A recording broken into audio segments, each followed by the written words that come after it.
رايكم بالاستديو اللي وراي بس؟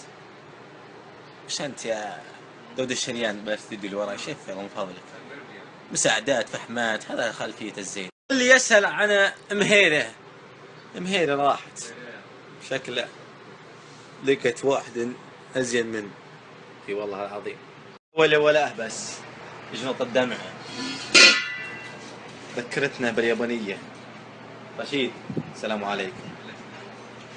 ايه والله يا ذبحتنا حرورة قسم بالله. الحمد لله على النعمة. ها هذا مكيف حار، يطلع هوا حار يتوي. انا هدر صدق هدر. ناظر شوف سوي كذا اول شيء. بس خلينا نعلم لا تشوفوا دباشتي شوي. احمد ربكم والله احمد ربكم. الحين وراه مشترك كمبرسر. يلا كيف تسوي انت؟ تسوي كذا. اي سوي كذا على طول ما يطلع مع هوا حار يطلع ما يشتغل له. حلو. لازم كذا اول شيء اسحبه فوق. ايوه بعد. ايه ممتاز فكري. الحين بارد. قبل الجنط اللي قدامكم احطه 3 يطلع هوا حار. شكلي ضاغطه وانا ما دريت. لا ما تعرف انت. فكري فكيت ازمه صراحه قشر. يا من العافيه والله. انا اقول اول انك فشلتني لما قلت ما في. فكري تاو فشلت انا مظبط لك المكيف مظبط كلش صناديق. طيب بيبان يا مال العافيه كلش. ايش تقول بفكري؟ والله انك هدى من اول ما شفتك قلت هدى بس. يا مال العافيه جزاك الله خير. فكرت بايام الاقشر في المقدمه. الله عليك يا فكري. الجوله الاخيره الله عليك يا فكري. على طاري الحر يا جماعه كنت صارت لي سالفه مو بعيد قريبه بعد السالفه ذي.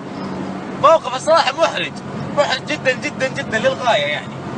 على الواحد اللي صار حار يعني وده يبرد نفسه تاخذ له ايس كريم دقيقه العشاء ياخذ له هلا. كل يوم انا مشتي ايس كريم. رحت بقاله تجيكم السالفه. رحت بقاله واخذت ذاك الايس كريم اللي ممتاز جدا. والموتر اللي معي ما ظللت يعني تشوف من برا على طول زي اللوز. تشوفه انه زي اللوز يعني تشوف انه واضح. عرفت؟ واقف عند ذيك الاشاره ومصمص من الايس كريم مشتاق الايس كريم. الخطه تلحيس دخل جو بعد انا. تجيكم السالفه وده الايس كريم قبل تنقض من تحت الحسه يعني داخل جو الحس يمين يسار. حللت الايس كريم يعني استكن الى الاخر والتفت يسار وناظر ذاك اللي ناظر انه يضحك. رجل سبيل ناظر انه يضحك. قلت يا ليت لي زبريه ولا بهذا المنظر. الصراحه تفشلت بقوه يعني تبير شوي وعندي شاط لحس ايس كريم يعني ما فكرت بذي انه احد يشوفه كذا يعني ودي ابرد نفسي يا اخي. حرمت الحس ايس كريم بالشارع عقب السالفه ذي. طيب البيت بس تراح عند ربعي ما عندي مشكله الحس ايس كريم. وانتبهوا تلحسون بالشارع ايس كريم انتبهوا.